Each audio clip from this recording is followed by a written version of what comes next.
स्थापत्य कला के बारे में आज हम इस वीडियो में पढ़ेंगे। वीडियो संख्या आपकी 5, पाठ संख्या आपका 8।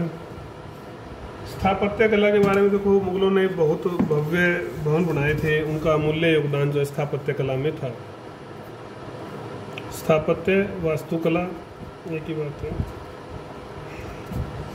अमूल्य योगदान था उनका। तो इससे विभिन्न कलाओं का विकास भी हुआ, कलात्मक विकास भारत का हुआ, भारत का वैभव स्थापित हुआ। नगर, किले, महल, दरवाजे सब बनाए गए, इसमें मस्जिद बनाई गई। भारतीय और इस्लामी जो है कला का मिश्रण जो है यहाँ हुआ, ईरानी के माध्यम से, राजपूतों के माध्यम से। मुगल शैली भी इसको कुछ लोग बोलते हैं। इसकी विशेषताएं जो है आज हम पढ़ने वाले हैं। विशेषताएं पहले, विशेषताएं क्या थी? पहली विशेषता जो थी कि विस्तृत योजना जो है मुगल शासक इसके लिए बनाते थे भी कौन सा भवन बनाना है, कहाँ बनाना है। लौकिक भवन बनना है, धार्मिक भवन बनना है। शाही कोष से पैसा जो है खर्च होता था, कोई मतलब अच्छा बनना चाहिए, सुंदर बनना चाहिए, पैसे का कोई खर्च का जो है उसके लिए सीमा नहीं थी। फिर निर्माण सामग्री भी इन्होंने बदली। पहले जो है मुख्यतः रोड़ी, ईंट और बलुआ पत्थर का जो है प्रयोग होता था, लेकिन बाद में बलुआ पत्थर का प्रयोग सभी जगह, बाद में संगमरमर का जो है प्रयोग इन्होंने किया, खुलकर प्रयोग किया इन लोगों ने। दूसरी जो विशेषता है वो थी कि स्वयं रुचि लेते थे, स्वयं रुचि ले जाते। साक्ष्य हैं कि निरीक्षण जो है करने वो जाते रहते थे और बारीकी से वो कारीगर को बताते थे। कई बार जो है कारीगर अपनी स्वतंत्रता को में बाधा जो है पाता था, लेकिन ऐसा नहीं था। वो पूरी तरह से कारीगर की बात भी सुनते थे, उसके विचारों को महत्व भी देते थे और सुंदर भवन बनना चाहिए, इस तरफ ही उनका विशेष जो है ध्यान रहता था। तीसरा जो आपका बिंदु है विशेषता में, परंपरागत रूप से जो है चलती रहती थी पहले की जो कला थी, कोई विशेष उसमें बदलाव नहीं किया जाता था, लेकिन विविधता जो है लेकर आए मुगल। पलस्तर, रंगों जो भी आपका रंग था, कंगूरे थे, पच्चीकारी थी, अलंकरण था, इस सब के मामले में वो विविधता लेकर आए, प्रयास किया उन्होंने। चौथा जो था विशेष जो उन्होंने ध्यान रखा वो था कि क्यों और कहाँ बनाया जाए, क्यों और कहाँ जो है भवन बने। आसपास की जो खाली जगह थी उसमें सामंजस्य बिठाने का जो प्रयास करते थे, उसके लिए मेहराब बनाना है या कोई किनारा बनाना है, ये ध्यान रखा जाता था। विशेष रूप से निर्माण किया जाता था कि ताकि भवन अजीब न लगे, ये ध्यान ये लोग रखते थे। तो ये अभी हमने पढ़ा विशेषताओं के बारे में, विशेष रूप से कि मुगल कालीन जो स्थापत्य कला थी उसकी क्या विशेषताएं थी, क्या क्या फैक्टर का जो है ध्यान रखा जाता था। विशेष रूप से हमने अब हम शासकों के संदर्भ में देखेंगे। बाबर और हुमायूं के समय में कोई विशेष प्रगति नहीं हुई स्थापत्य में। अकबर के समय से हम शुरुआत करते हैं। तो अबुल फजल के अनुसार बादशाह जो था वो अकबर महलों और भवनों के जो है चित्र बनाता। चित्र जो बनाता, जो मस्तिष्क के अंदर उसके बातें होती थी उसके बारे में, उनको पत्थर तथा मिट्टी से फिर प्रत्यक्ष रूप जो है दिया जाता, ये इन्होंने लिखा। तो इस समय भारतीय और जो ईरानी जो कला थी उससे हिंदू मुस्लिम जो है एक मिश्रित शैली का जो है विकास हुआ।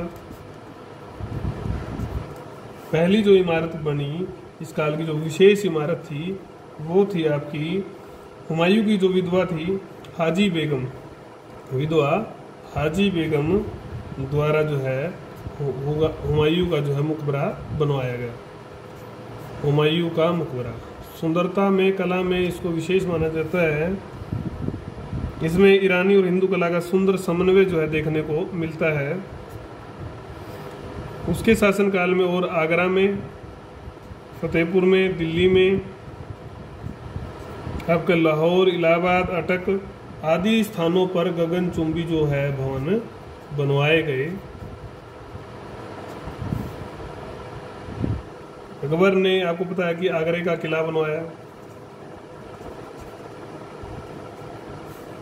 हालांकि इसकी जो सामान्य रूपरेखा है शुरुआती, तो राजा मान सिंह द्वारा जो बनाया गया ग्वालियर का जो किला है उससे मिलती है। ग्वालियर किले से जो इसकी रूपरेखा मिलती है। उसके जो अंदर भवन जो बने हुए हैं वो भी हिंदू जो कला है, हिंदू भवन निर्माण जो कला है उससे क्या है, प्रभावित हैं। 500 से भी अधिक जो है भवन बने हुए हैं, ऐसा बताते हैं, 500 से भी अधिक। उनमें अगर आप बात करोगे तो वो क्या क्या नाम उनके, दीवाने आम, दीवाने खास, जहांगीरी महल, अकबर महल, तो ये जो है इमारतें उसके अंदर बनाई हुई हैं। फतेहपुर सीकरी की अगर हम बात करते हैं, इसी तरह से फतेहपुर सीकरी में भी क्या है आपका, दीवाने खास, दीवाने आम, अनेकों जो है इमारत वहाँ भी बनी हुई हैं आपकी। उनमें आप देखें दीवाने आम खास, पंचमहल, जोधाबाई का महल, और एक आपका है इसमें तुर्क सुल्तान का महल,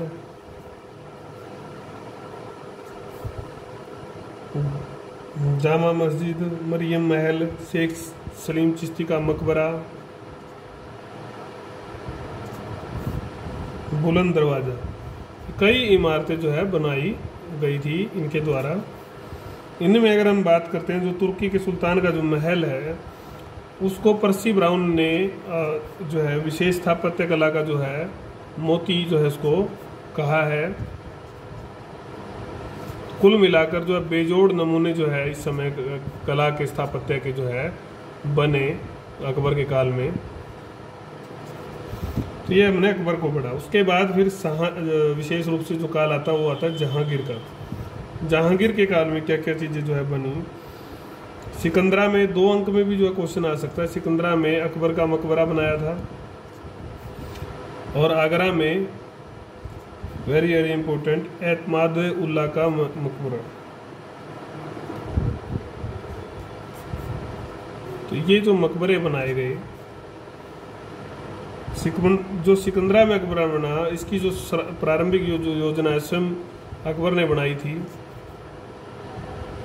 8 वर्ष बाद जो है इसका कार्य जहांगीर ने पूरा किया। ये मकबरा जो है 5 वर्गाकार चबूतरों पर है, जो ऊपर जाते जाते क्या होते जाते हैं, छोटे होते जाएंगे। एक डिजाइन था इनका, ऊपर उठते गए और छोटे होते गए।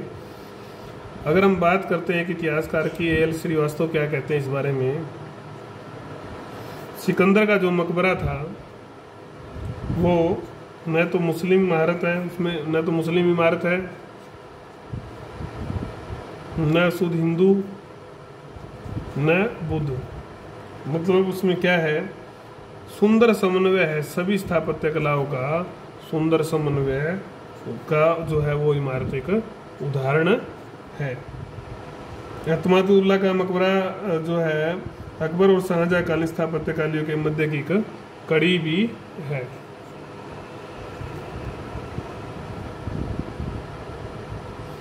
फिर आता है आपका शाहजहां का।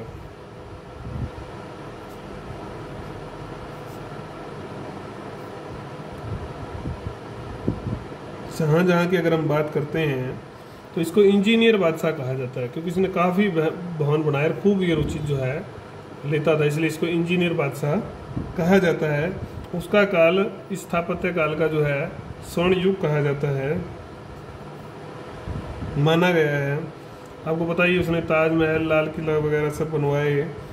उसकी मस्जिद जो इमारतें उसने बनाई उसमें सुंदरता तो थी ही, कोमलता की जो सजीव जो है, कोमलता, सजीवता, ये जो है अद्वितीयता जो है उसमें रही, उसकी इमारतों में अद्वितीय उदाहरण है वो। जामा मस्जिद भी उसने बनवाई थी, लाल किले के निकट ही जामा मस्जिद जो उसने बनवाई, उसकी अगर हम बात करें तो सुंदर है, आकृति में एक उठी हुई नींव पर बनाई हुई है। ये 3 जो है विशाल द्वार है इसमें, और सफ़ेद संगमरमर से जो है, लाल पत्थर तथा सफ़ेद संगमरमर से इसका निर्माण करवाया गया है। पूर्ण इमारत इसको ऐसा बोला गया है, मतलब अच्छी इमारत है। चौथा जो आता है आपका फिर औरंगजेब का काल। औरंगजेब को तो आप जानते ही हैं, उसने इसमें कोई विशेष रुचि नहीं ली, कठोर था वो, सुस्त था वो इस मामले में। इसके काल में पतन जो है शुरू हो गया था स्थापत्य कला का। गिनी चुनी ही कुछ छोटी मोटी इमारतों का, विशेष रूप से मस्जिदों का निर्माण हुआ।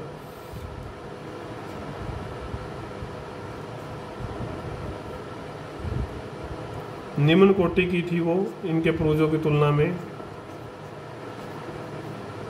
दिल्ली के लाल किले में उसने एक सफ़ेद संगमरमर से जो है मस्जिद बनवाई थी। बनारस मथुरा में कुछ जगह मस्जिद बनवाई। जो सबसे महत्वपूर्ण जो उसने इमारत बनवाई वो थी रबिया उद दुरानी, उनकी पत्नी थी, उसका मकबरा उन्होंने बनवाया था औरंगाबाद में दक्षिण में। वेरी इंपॉर्टेंट, 2 अंक में भी ये आ सकता है। इसको दक्षिण का ताज भी कहा जाता है। हालांकि ये कोई ज़्यादा बढ़िया इमारत नहीं थी, इतनी उच्च कोटि की नहीं थी। ताजमहल की नकल की जो है कोशिश थी ये। तो कुल मिलाकर स्थिति गर्त में जाती गई, ज़्यादा प्रोत्साहन नहीं मिला। अलग अलग इतिहासकार जो है इस कला के बारे में अलग अलग विचार अपने रखते हैं। फर्ग्यूसन कहते हैं इसका जो कला का जो उद्गम हुआ वो फारसी था। वहीं हैव लड्से जो कहते हैं, हैव लड्से क्या कहते हैं इस बारे में, वो कहते हैं कि ये भारतीय कला थी। मुगलों की जो कला थी ये भारतीय कला थी, किंतु गहरी छानबीन विभिन्न कसौटियों पर कसने के बाद हमें क्या समझ में आता है कि हिंदू मुस्लिम कला का एक मिश्रित रूप था, ऐसा आप कह सकते हो, जिसका बाद में धीरे धीरे अकबर के बाद भारतीयकरण होता चला गया और शाहजहाँ के समय में पूरी तरह से भारतीयकरण हो गया। तो ये हमने पढ़ा स्थापत्य कला के बारे में, वास्तुकला के बारे में, चित्रकला भी इसी तरह से, संगीत कला भी थोड़ा बहुत आपने पढ़ा भी है पहले भी, और थोड़ा आप समझेंगे तो आपको ये पूरी तरह से समझ में आ जाएगा कि विशेषताएं क्या थी और फिर अलग अलग शासक के काल में कौन कौन से जो है भवन बने और उनकी क्या विशेषताएं थी।